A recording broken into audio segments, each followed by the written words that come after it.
going on YouTube? James Prigioni coming to you live from Jersey. It's July 20th. It's been insanely hot here. Last 7 days has just been brutal. No rain, very hot. So I'm kind of just showing you guys what everything looks like. I feel like we're gonna get some rain today, because with all the clouds and the wind, some clouds above, and we got some strong wind, so I think it's gonna blow in some rain hopefully. So I figured I'd show what everything looks like before the rain, because I think there's going to be a big turnaround. Just kind of sorry for the wind. I just kind of want to show you guys what really natural farming is about, I guess, and what the hardest part about being a natural farmer is, and the start of it. The start of natural farming, and the hardest part, in my opinion, is not to doubt what's happening, and not to doubt nature, really. As you can see, things don't look good in here. Things look very bad. It's been really hot. Plants really are having a tough time with it. But the only thing I can really do is I could come in here and water, and that would perk pot the plants back up. Their initial reaction would be to perk up, but in my opinion, that wouldn't be helping the plants in the long run, because I see annuals in a much different light than a lot of people use them for. The biggest advantage to annuals to me is the fact that you could, every year you get a new generation, and if you do what's right, if you do things correctly, that next generation is going to have in its genetic code, it's going to remember that it had to go through a hard time. It remembers that it doesn't get water, or it remembers where it lived. So, within 5 years, you would have a 5th generation annual in your garden that is just really adapted to the climate and really climatized. Perennial, you really only get one choice.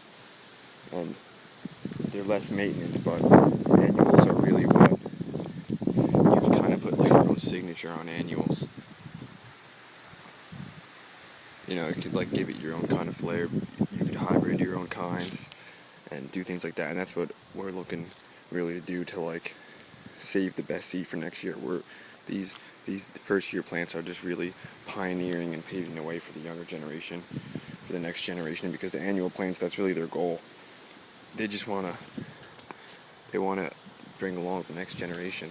Some of these are doing great, like this one. This is one we're going to be saving seed from, because we know this one can hold the temperature well if it gets too hot. One over there died off because it got too hot. We don't want seed from that one. We don't want that one going. We don't want this one. We don't want the next generation of this plant, because it's just not tough enough for where we live. Some of the other ones are doing better, like that one over here. But I want to show you, natural farming is you have to be tough at times. It seems like it might be the wrong thing to not water the plants, but these plants, they have nothing. We have nothing to do with them, essentially. You need no human knowledge to grow plants. That takes no human knowledge. It has nothing to do with people growing plants. We're just a part of the whole system. It doesn't depend on us. We really depend on it. We depend on these green plants for everything. If we don't eat the green plants and we don't eat the fruit, then we eat something that eats it. We eat cows and stuff, and pork, and that all gets its food from things that eat green food. So it all stems back to the green material. So this is where everything really comes from. So we're really looking to get the strongest plants. Next year, we're gonna have even stronger plants, and this garden's gonna be even better. But I learned a lot of things from also not watering. A lot of things, like in some places I really have to plant denser. Some places I did, some places I didn't. Some places I have to use more mulch, different kinds of mulch, because these wood chips are just too thick. They don't allow anything to come through. I like to have plants reseed themselves and come through, so I'm going to have to do more of a grass mulch. Definitely. This has worked well. Trellis and beans up. Sunflowers, we have a few of those. Another one over here. So that has been something that's worked well. Our watermelons are liking it. some of it, some of this one also looks pretty good. This squash plant. It's like some calendula seeds coming up. Look at that big spider in there. But this is the first year we knew we were expecting a decent amount of bugs and an unbalanced system, because that's what happens in the start. So we lost some things to some bugs, but it's like people might step in. If they lose something to the bugs, they might step in and spray it and try to get rid of the bugs. But then next year they're going to run into the same problem. So what we do is kind of like the exact opposite. We allow the bugs to come, and if anything, we want more of them to come.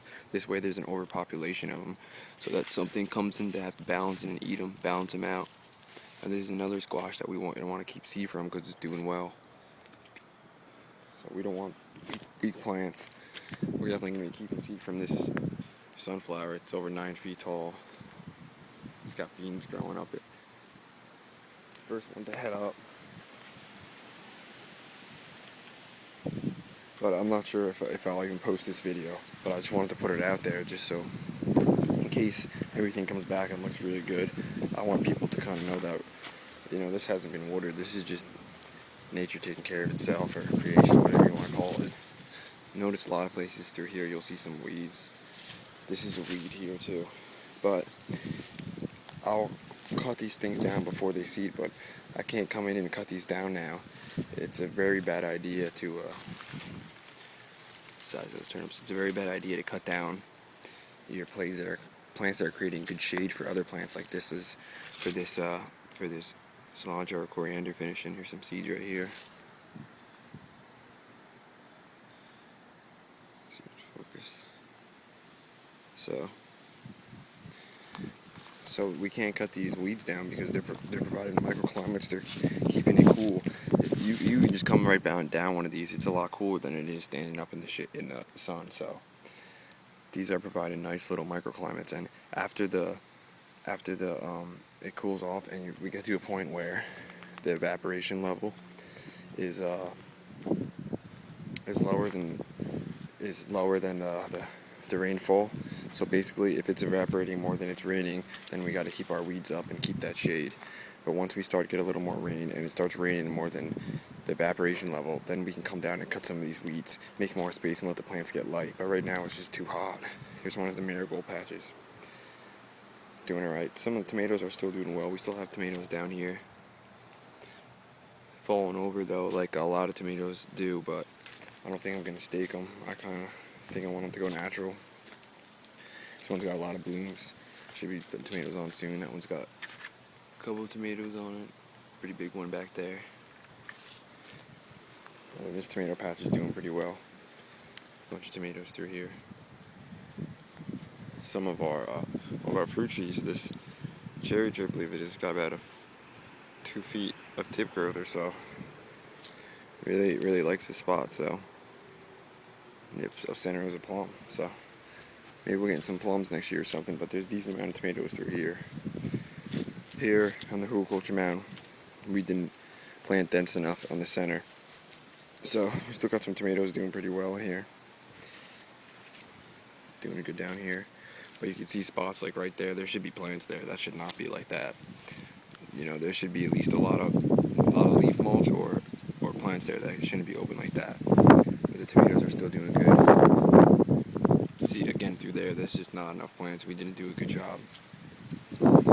These are providing nice cover up top, but we didn't do a good job down low. We don't have enough of a ground cover. And we've been harvesting a lot of lettuce, so you can see places where it's a little low with the lettuce seed that I didn't.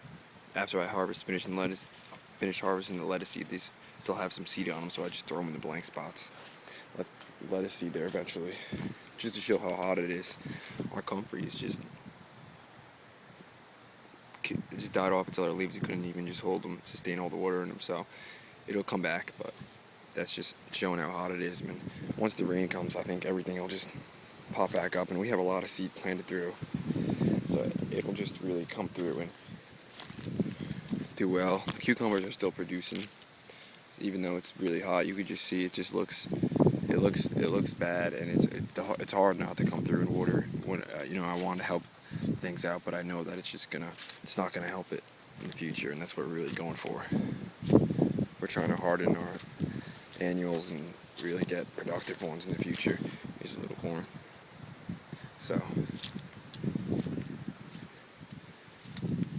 this right now doesn't look very good, and it looks sad, and most people would freak out and water, but that's why I said, and Masanobu Fukuoka says, you can't be a natural farmer if you doubt. So, not doubting, just planting seed. So, it'll fight through this. Next year we'll have stronger plants the year after that. So, thanks for tuning in, guys. Thanks for watching. Feel free to give your input.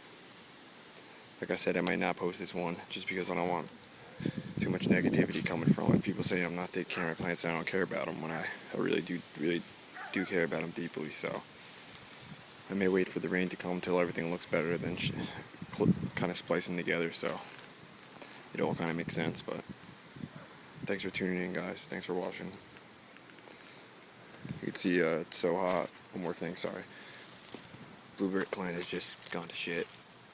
That's how hot it is. Yeah, he's gonna have to toughen up for next year because he can't be doing this again. You know, I'm not sitting out here walking around watering it every day. You know, that's not happening. It's too much calories for how much we're getting out of it. So, thanks for tuning in, guys. Thanks for watching. James Prigioni.